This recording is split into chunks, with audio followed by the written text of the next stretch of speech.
Vijayawada terror links కేసులో దర్యాప్తు కొనసాగుతోంది. టెర్రర్ లింక్స్ కేసులో నిందితులను నేటి నుంచి 5 రోజుల పాటు కస్టడీలోకి తీసుకురాబోతున్నారు కొత్తపేట పోలీసులు.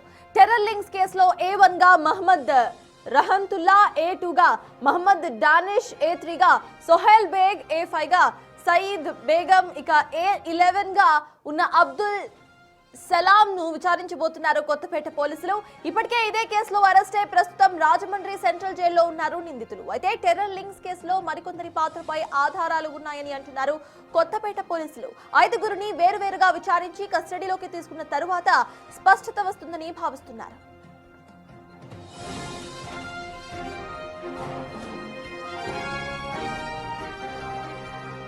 విజయవాడ టెర్రర్ లింక్స్ కేసులో దర్యాప్తు ఇంకా కొనసాగుతోంది. టెర్రర్ లింక్స్ కేసులో నిందితులను నేటి నుంచి 5 రోజుల పాటు కస్టడీలోకి తీసుకోబోతున్నారు కొత్తపేట పోలీసులు. టెర్రర్ లింక్స్ కేసులో A1 గా మహమ్మద్ రహంతుల్లా, A2 గా మహమ్మద్ డానిష్, A3 గా సోహెల్ బేగ్, ఇక A5 గా సయీదా బేగం, A11 గా ఉన్న అబ్దుల్ సలాం ను విచారించబోతున్నారు కొత్తపేట పోలీసులు. ఇప్పటికే ఇదే కేసులో అరెస్ట్ అయి ప్రస్తుతం రాజమండ్రి సెంట్రల్ జైల్లో ఉన్నారు నిందితులు. అయితే టెర్రర్ లింక్స్ కేసులో మరికొందరి పాత్రలపై సైతం ఆధారాలు ఉన్నాయని అంటున్నారు కొత్తపేట పోలీసులు. 5గురిని వేరువేరుగా విచారించిన అనంతరం కూడా కస్టడీలోకి తీసుకున్న తర్వాత స్పష్టత వస్తుందని సైతం భావిస్తున్నారు. ఇక ఈ టెర్రర్ లింక్స్ దేశంలో ఎక్కడెక్కడ విస్తరించి ఉన్నాయన్న కోణంలో సైతం ఇటు పోలీసులు విచారించే అవకాశం ఉంది.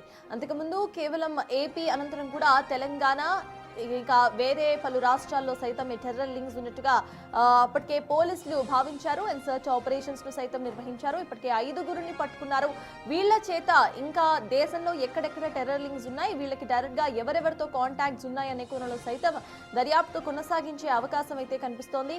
ఇప్పటికే వాళ్ళను ఇవాళ ఇన్వెస్టిగేట్ సైతం చేసే అవకాశం కనిపిస్తోంది. ఒక్కొక్కరిని కూడా వేరువేరుగా క్వశ్చన్ చేయబోతున్నారు పోలీసులు. అనంతరం కూడా వాళ్ళిచ్చే సమాచారం తీసుకొని అనంతరం ఈ కేసులో ఇంకాస్త అప్డేట్స్ అయితే మనకి కనిపించబోతున్నాయి. సో ఇదే అంశంపై పూర్తి డీటెయిల్స్ మా ప్రతినిధి శివ అందించడానికి సిద్ధంగా ఉన్నారు. శివ, చెప్పండి, ఏ టైం నుండి వీళ్ళ విచారణ స్టార్ట్ అవుతోంది, అక్కడ అప్డేట్స్ ఏంటి శివ? కొద్దిసేపట్లోనే వీరు రాజమండ్రి సబ్ జైల్లో ప్రస్తుతం 5గురు నిందితులు A1, A2, A3, A5, A11 ఈ 5గురిని కూడా మరికొద్దిసేపట్లోనే రాజమండ్రి సబ్ జైలు నుంచి కూడా రిమైండ్కి అయితే ఉన్న 5గురిని కూడా పోలీసులు కస్టడీకి తీసుకుంటారు. అక్కడి నుంచి విజయవాడ తీసుకొచ్చి మధ్యాహ్నం 3 గంటల నుంచి కూడా వీరి విచారణ ప్రారంభమయ్యే అవకాశం కనిపిస్తూ ఉంది. ఇవాళ నుంచి 5 రోజుల పాటు వీరిని కస్టడీకి ఇస్తూ Vijayawada 4th MM magistrate court ఉత్తర్వులు జారీ చేసింది. ప్రధానంగా ఆంధ్రప్రదేశ్ కేంద్రంగా ఎటువంటి కార్యకలాపాలు కొనసాగించబోతున్నారు, ఎక్కడెక్కడ టెర్రరిస్టులకు సంబంధించి సత్సంబంధాలు కొనసాగినాయి, అలాగే ఆంధ్రప్రదేశ్ కేంద్రంగా విధ్వంసాలు పాల్పడటానికి ఏ రకమైన కార్యాచరణ రూపొందించారు, ఓన్లీ సోషల్ మీడియాకి సంబంధించి పోస్టులకు సంబంధించి మాత్రం ఇక్కడి నుంచి యాక్టివ్ కొనసాగిందా, లేకపోతే వేరే ఇతర కారణాలు ఏమన్నా ఉన్నాయా అనే కోణంలో కూడా లోతుగా దర్యాప్తు చేయాలని చెప్పి కూడా సిట్ అధికారులు భావిస్తూ ఉన్నారు.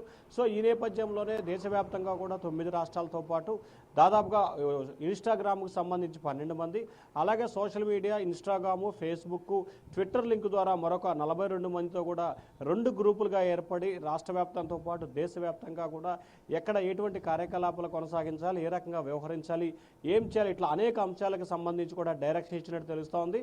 ప్రస్తుతం 13 మంది నిందితులకు సంబంధించి కూడా 12 మంది నిందితులను అరెస్ట్ చేసి రాజమండ్రి సెంట్రల్ జైలు తరలించారు. మరొక నిందితులు మాత్రం ప్రస్తుతం విదేశాల్లో ఉన్నట్లు కూడా తెలుస్తోంది. అతను తీసుకొచ్చేందుకు విజయవాడ కొత్తపేట పోలీసులు ప్రయత్నాలు ప్రారంభిస్తున్నారు. ఈరోజు మధ్యాహ్నం 3 గంటల నుంచి కూడా ఈ 5గురు నిందితుల విచారణ కొనసాగబోతోంది. ఒక్కొక్కరిని విడివిడిగా విచారించి ఆ తర్వాత అందరినీ కలిపి కూడా విచారించే అవకాశం కనిపిస్తూ ఉంది. ఆంధ్రప్రదేశ్ కేంద్రంగా భారీ విధ్వంసానికి ఏమైనా ప్రణాళికలు రచించారా అనే కోణంలోని ఈ విచారణ కొనసాగబోతా ఉంది. సత్తాస్ శివ, ఫర్దర్ గా కూడా వేరే రాష్ట్రాల్లో ఈ టెర్రర్ లింక్స్ ఏమైనా ఉన్నాయనే కోణంలో సైతం దర్యాప్తు చేసే అవకాశం ఉందనుకోవాలా, ఓర్ అక్కడ సైతం సర్చెస్ చేసే అవకాశం ఉందనుకోవచ్చా శివ? ఖచ్చితంగా ఇప్పటికే బీహార్, ఛత్తీస్గఢ్, మహారాష్ట్ర, కర్ణాటక, కేరళ, తమిళనాడుతో పాటుగా 11 రాష్ట్రాలకు సంబంధించి కూడా ఈ టెర్రర్ లింక్స్కి సంబంధించిన సత్సంబంధాలు కొనసాగినాయి. సో ఇప్పటికే వివిధ ప్రాంతాలకు సంబంధించి దాదాపుగా మనం చూసుకుంటే ఈ 12 మంది నిందితులకు సంబంధించి 3 నిందితులు మాత్రమే విజయవాడకు చెందినవారు, మిగిలిన 9 మందికి సంబంధించి కూడా హైదరాబాద్, బీహారు, కర్ణాటక, ఛత్తీస్గఢ్ సంబంధించిన రాష్ట్రాలకు సంబంధించిన ఉన్నవారు ఉన్నారు. సో ఆ రాష్ట్రాల్లో సోదాలు నిర్వహించి ఆ రాష్ట్రాల కోర్టుల్లో పీటీ వారెంట్ దాఖలు చేసి సర్చ్ వారెంట్ పీటీ వారెంట్ దాఖలు చేసి అక్కడి నుంచి వారిని అదుపులో తీసుకొని విజయవాడ తీసుకొచ్చారు. సో చాలామంది వివిధ రాష్ట్రాలకు సంబంధించి వీటితో సత్సంబంధాలు కొనసాగించిన పరిస్థితి ఏర్పడింది.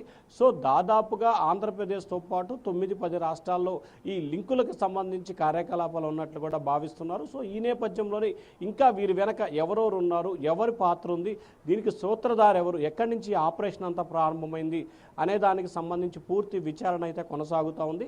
సో వారిని కస్టడీ తీసుకొని విచారించిన తర్వాత కొన్ని ఆసక్తికరమైన అంశాలు కూడా వెలుగులోకి వస్తాయని చెప్పి భావిస్తూ ఉన్నారు. సో ఆఫ్ఘనిస్తాన్, పాకిస్తాన్ ఈ 2 దేశాలకు సంబంధించిన వ్యక్తులతో వీరికి సత్సంబంధాలు ఉన్నట్లు కూడా ఇప్పటికే ప్రాథమికంగా గుర్తించారు. సో అక్కడి నుంచి ఆపరేటింగ్ ఎవరు చేస్తున్నారు, వీరికి ఆర్థికపరమైన సహాయ సహకారాలు ఎవరు అందిస్తున్నారు అనేది కూడా ఇప్పుడు తేలాల్సిన పరిస్థితి ఏర్పడుతుంది. సత్తాజ్. Thank you Shiva.